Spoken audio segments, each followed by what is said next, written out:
आशुतोष आशुतोष पहले तो ये बीजेपी वाकई नीतीश कुमार पर बहुत बुरी फंस गई है क्या? क्योंकि एक तरफ वो उनको सीएम प्रोजेक्ट नहीं कर रही, दूसरी तरफ उसे पता है कि लोकसभा में उनके साथ मिलकर जीत के आए हैं और विधानसभा में तो नीतीश की और ज्यादा जरूरत है। फंसे हुए हैं बिल्कुल। मानक, अगर आपकी इजाजत हो तो मैं थोड़ा आंकड़ों पे बात कर लूं, क्योंकि मुझे यशवंत का जो आंकड़ा है उसमें काफी दम नजर आता है और इसके इसके कारण है। कारण यह है कि अगर आप 2019 लोकसभा बिहार का चुनाव देखें और 2020 विधानसभा का चुनाव देखें, तो 2019 के लोकसभा के चुनाव में जब एनडीए गठबंधन को 39 सीटें मिली थी, 40 में से 39, और एनडीए और महागठबंधन के बीच में जो वोटों का डिफरेंस था वो इतना जबरदस्त था, 24%।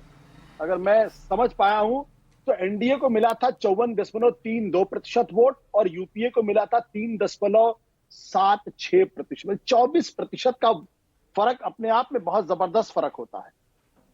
लेकिन जब विधानसभा का चुनाव हुआ तो पता क्या हुआ? दोनों गठबंधनों के बीच का डिफरेंस 0.06%। ये 24% मेल्ट कहां कर गया और क्यों मेल्ट कर गया? एक 7-8 महीने के अंदर या एक साल के अंदर क्यों मेल्ट किया? अब अगर इसको जक्स्टापोज करते हैं आज के डेटा के साथ, 2024 लोकसभा का चुनाव एनडीए को मिलता 47.23% वोट, यूपीए को मिलता 39.21% वोट, यानी 8% का गैप है। तो अगर 24% मिल्ट करके 0.06% में आ जाता है और उस बार किसी ने महागठबंधन को कुछ नहीं क्रेडिट दिया था, आखिरी के एक हफ्ते के अंदर चुनाव बदला था जब तेजस्वी यादव ने नौकरी की बात की थी, 5 लाख नौकरियों की बात की थी, तो मैं क्यों ना मानूं कि 8% का जो इस बार का गैप है वो चुनाव होते होते फर्क पड़ जाएगा। तो इसलिए जो जो जो डेटा आ रहा है, इस डेटा में हो सकता है प्लस माइनस कुछ हो सकता है, एक अलग तरीके का प्रश्न है।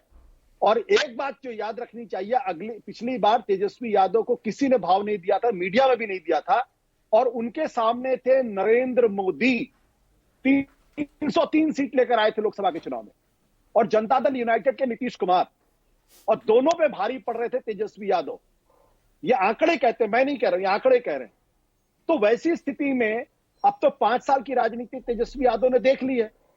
5 साल के अंदर नरेंद्र मोदी का जादू 303 से घट के 240 पे आ गया है। नीतीश कुमार 2010 में 115 सीट लेकर आए थे, 2020 में 43 से पहुंच गए हैं। तो मैं क्यों ना मानूं कि 24% का वोट प्रतिशत का डिफरेंस महागठबंधन और एनडीए के बीच में हो सकता है। मैं आंकड़े के बारे में बात, मैं कोई प्रेडिक्शन नहीं दे रहा हूं कि ऐसा हो सकता है। सवाल इस बात को लेकर यह है कि बिहार अपनी पुरानी अरिथमेटिक्स को अब काफी हद तक रिजेक्ट कर रहा है। कि जब यह माना जाता था कि नीतीश कुमार बीजेपी, जेडीयू और आरजेडी में से 2 जिधर रहेंगे वो जीतेगा, अगर ऐसा होता तो 2020 में जो ये आरोप लगे कि तेजस्वी को हराया गया, वो आरोप नहीं लगता। तो मैं ये कह रहा हूं कि 2025 में चमत्कार नहीं होगा, जबकि नीतीश कुमार ने पिछले 5 सालों में, नरेंद्र मोदी की सरकार ने पिछले 5 सालों में एक भी ऐसा काम बिहार के अंदर नहीं किया है जिसको पॉइंट आउट करके हम अंडरलाइन कर सके कि ये बड़ा शानदार काम किया। क्यों? और जो चीज प्रशांत किशोर के को जा रही है वो इस बात को रिफ्लेक्ट कर रही है कि लोगों के अंदर एंगर है, एक फटीग फैक्टर है, लोग अल्टरनेटिव की तलाश में है। ये इंपॉर्टेंट बात है जिसको समझने की जरूरत है। मतलब क्या आप ये इशारा कर रहे हैं कि अगर बीजेपी ने अपनी तरफ से नरेंद्र मोदी को आगे रखा तो शायद बीजेपी और एनडीए का भला हो सकता है? नीतीश कुमार के चेहरे पर शायद बीजेपी ना जीते, मोदी के चेहरे पर क्या यह संभव है आशुतोष? मोदी के चेहरे पर तो 2015 में दिल्ली में चुनाव लड़ा गया था, 2020 में भी दिल्ली का चुनाव लड़ा गया था, क्या फर्क पड़ा? देखिए, नरेंद्र मोदी लोकसभा के चुनाव में एक बहुत ही विकट कैंडिडेट है। अरे नहीं, इस बार तो भाई महाराष्ट्र, हरियाणा, दिल्ली में भी मोदी चेहरा थे। देखिए ना, क्या जबरदस्त प्रचंड जीत हासिल की। ना तो हरियाणा में नरेंद्र मोदी का चेहरा था, ना महाराष्ट्र के अंदर नरेंद्र मोदी का चेहरा था, ना दिल्ली के अंदर नरेंद्र मोदी का चेहरा था। बीजेपी ने अपनी रणनीति में बदलाव करके संगठन पर फोकस किया और संगठन को नरेंद्र मोदी के साथ खड़ा करने की कोशिश की। ये नहीं तो जिस तरीके से हरियाणा में नरेंद्र मोदी ने कहा था कि मुझे वोट दीजिए, जिस तरीके से कर्नाटक में नरेंद्र मोदी ने कहा था मुझे वोट दीजिए, वो आवाज हरियाणा से भी गायब थी, वो आवाज महाराष्ट्र से भी गायब थी, वो आवाज दिल्ली से भी गायब थी। ठीक है ना? तो अब नरेंद्र मोदी के नाम पर वोट नहीं पड़ता विधानसभा के चुनाव में, ऐसा तो आरएसएस खुद मान चुका है अपने मुखपत्र में। तो हम क्यों मान के चलेंगे नरेंद्र मोदी के नाम पे वोट पड़ेगा? अगर 303 सीट लाने वाला प्रधानमंत्री 2020 के विधानसभा चुनाव में फ्लॉप हो जाता है, तो 2025 में 240 सीट लाने वाला प्रधानमंत्री कैसे सफल हो जाएगा? ये मैं अरिथमेटिकली बात कर रहा हूं, जमीन पे क्या राजनीति हो रही है। इस लिहाज से तो भाई, इस लिहाज से तो देखिए, आपको महाराष्ट्र का रिजल्ट देखना पड़ेगा। लोकसभा में क्या हाल हुआ एनडीए का, और विधानसभा में क्या जबरदस्त चुनाव पलटा।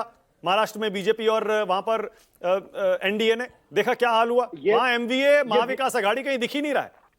हाँ, तो ये बिहार में फ्लिप हो गया तो क्या होगा फिर? अगर महाराष्ट्र में ये फ्लिप हो गया तब तो महागठबंधन की सरकार बनेगी। जो महाराष्ट्र में अगर हुआ, अगर वो बिहार में होगा, तब तो महागठबंधन की सरकार बनेगी। मैं नहीं कह रहा हूं महागठबंधन की सरकार बनेगी, मैं नहीं कह रहा हूं बीजेपी की सरकार बनेगी। मैं सिर्फ ये कह रहा हूं कि आंकड़ों की नजर में अगर आज देखें तो जेडीयू और बीजेपी एनडीए गठबंधन डिफेंसिव है और चांसेस इनके ज्यादा लग रहे हैं। मैं सिर्फ आंकड़ों की बात कर रहा हूं। ओके, और क्या बीजेपी नीतीश कुमार को कमजोर भी करना चाहती है क्या? जैसे मैंने कहा, फंसी हुई है बीजेपी, वो बहुत सारी चीजें एक साथ करना चाह रही है। वो चाह रही है सबसे बड़ी पार्टी भी बन जाए, वो चाह रही है उसका सीएम भी बन जाए, नीतीश कुमार की सीटें उतनी ना आए जिससे उनका सीएम वो आसानी से मान ले, सरकार भी आ जाए। नीतीश माना, अगर दिल्ली के अंदर अरविंद केजरीवाल के खिलाफ 10 साल में एंटी इनकम्बेंसी हो सकती है, उनकी पार्टी हार सकती है। 10 साल केंद्र के अंदर नरेंद्र मोदी के खिलाफ एंटी इनकम्बेंसी हो सकती है, वो बहुमत का आंकड़ा नहीं पा सकते हैं। तो नीतीश कुमार में ऐसे कौन से सुरखाव के पर लगेंगे 20 साल सरकार में रहने के बाद उनके खिलाफ कोई एंटी इनकम्बेंसी नहीं होगी? मेरा मानना है कि आज की तारीख में नीतीश कुमार बिहार में बीजेपी के लिए एक लाइबिलिटी है।